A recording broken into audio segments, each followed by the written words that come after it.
Chers amis, bonjour. Alors l'histoire de ces deux hommes de foi, l'un de la tribu de Juda, Caleb, et l'autre de la tribu d'Éphraïm, Josué, est pleine d'enseignements. Parmi les 12 explorateurs envoyés par Moïse en Canaan, ils furent les deux seuls à avoir un rapport positif, malgré la présence des Anakim, les géants de Canaan. Parmi tous ceux de leur génération qui étaient sortis d'Égypte, eux seuls purent vivre dans le pays promis. Ils purent hériter de la terre selon les territoires accordés à chaque tribu. Lisons ce que raconte Caleb, Josué 14, verset 7. J'étais âgé de 40 ans lorsque Moïse, serviteur de l'Éternel, m'envoya de Kadesh-Barnéa pour explorer le pays, et je lui fis un rapport avec droiture de cœur. Mes frères qui étaient montés avec moi découragèrent le peuple, mais moi je suivis pleinement la voie de l'Éternel mon Dieu.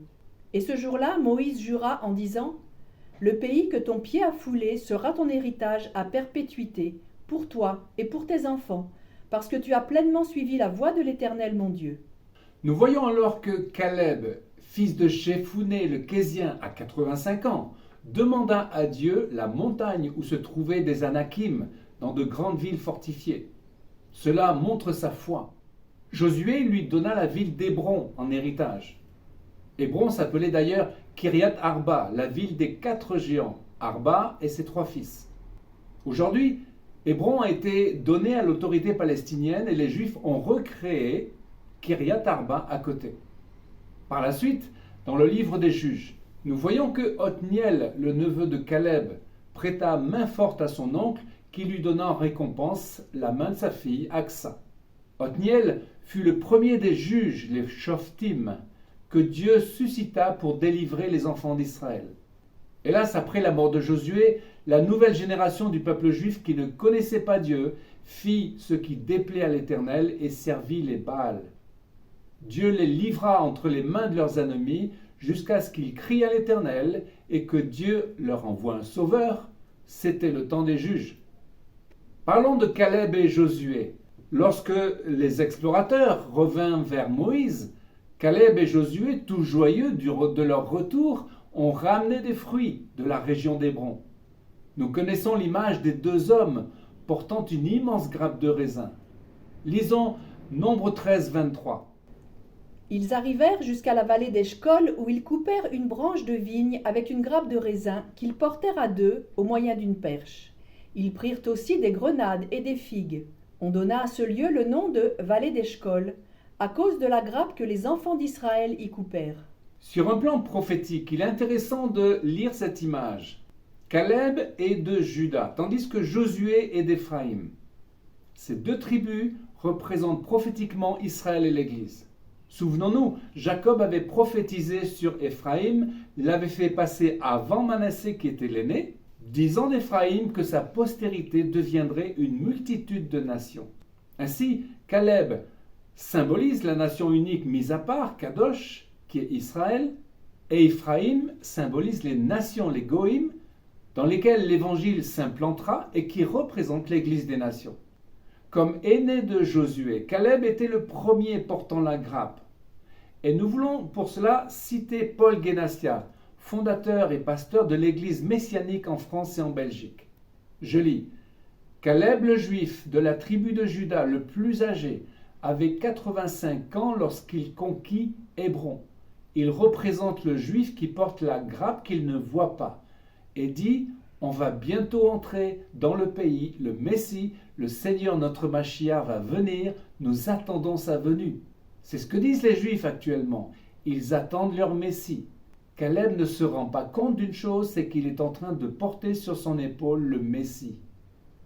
Selon cette image prophétique, la grappe représente donc le Messie.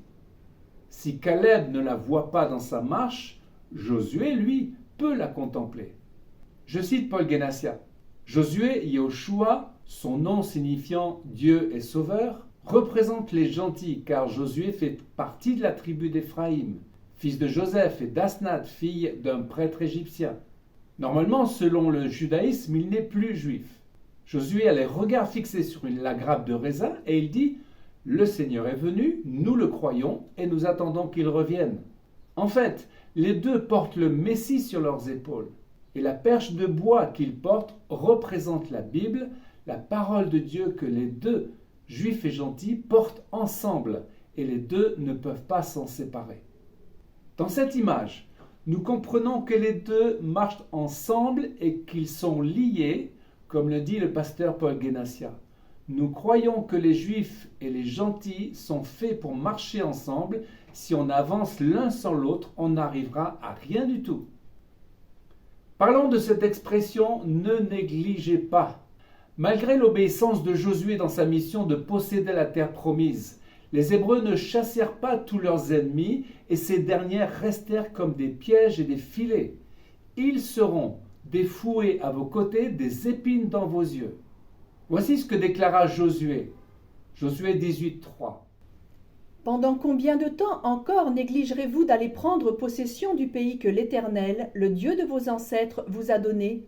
Il y a là un message. Le mot négliger vient de l'hébreu rapha, qui veut dire se relâcher, être paresseux, être découragé et sans force. Cette négligence coûta cher à Israël et elle coûte encore cher de nos jours. Aujourd'hui, cette négligence est l'objet d'une grande bataille spirituelle en Israël. À cause des accords d'Oslo en 1993, des villes et des territoires ont été donnés à l'autorité palestinienne et le monde et les Nations Unies font tout pour diviser la terre, pour une Palestine dont la charte elle-même refuse Israël, un Israël qu'ils appellent l'entité sioniste. Le cœur même d'Israël, qui est le mont du Temple, est occupé par des mosquées et les Juifs n'ont généralement pas le droit d'y monter et surtout pas d'y prier, de même les chrétiens. Alors, quelle est notre part de négligence à nous chrétiens ? Premièrement, ne négligeons pas d'utiliser les dons du Saint-Esprit pour s'emparer spirituellement des territoires. Par exemple, du salut de notre propre famille. Et soyons aussi des ambassadeurs du roi des rois. Posons-nous des questions simples. Quel est notre ordre de mission, comme celui que Josué a reçu du chef de l'armée céleste ? Et quelle vision nous a-t-il donné pour notre vie ? Car nous avons été choisis pour une mission. Deuxièmement, ne négligeons pas de prier pour l'avènement du roi des rois et du royaume messianique. Aujourd'hui, le but ultime du chrétien est davantage d'être enlevé au ciel et de participer au festin des noces de l'agneau. Mais il y a plus, selon les prophètes, car dans le royaume qui vient, la connaissance de l'Éternel sera aussi importante que l'eau au fond des mers. D'autre part, le royaume qui vient nous oblige à tenir compte d'Israël et du peuple juif, Caleb, auquel nous sommes liés, car le peuple juif sera un acteur principal dans ce royaume pour la connaissance de l'Éternel. Enfin, troisièmement, ne négligeons pas de prier pour Israël, pour qu'Israël rentre dans son héritage. Cet héritage est lié au nôtre, car le Seigneur ne va pas venir sur une terre occupée par des ennemis d'Israël. Prions pour Israël, sa protection, son unité, son héritage. Ne pas le faire équivaut à désobéir à Dieu. Lisons Josué 11, versets 15 et 23. Josué exécuta les ordres de l'Éternel à Moïse, son serviteur, et de Moïse à Josué.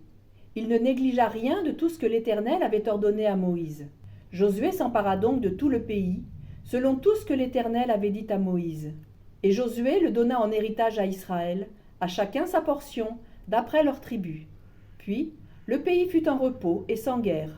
Chers amis, soyons ainsi fidèles dans tout ce que le Seigneur nous a confié. Comme Caleb et Josué, soyons fortifiés dans notre foi pour aller jusqu'au bout de notre mission et fiers d'être des porteurs de bons fruits du royaume. Amen.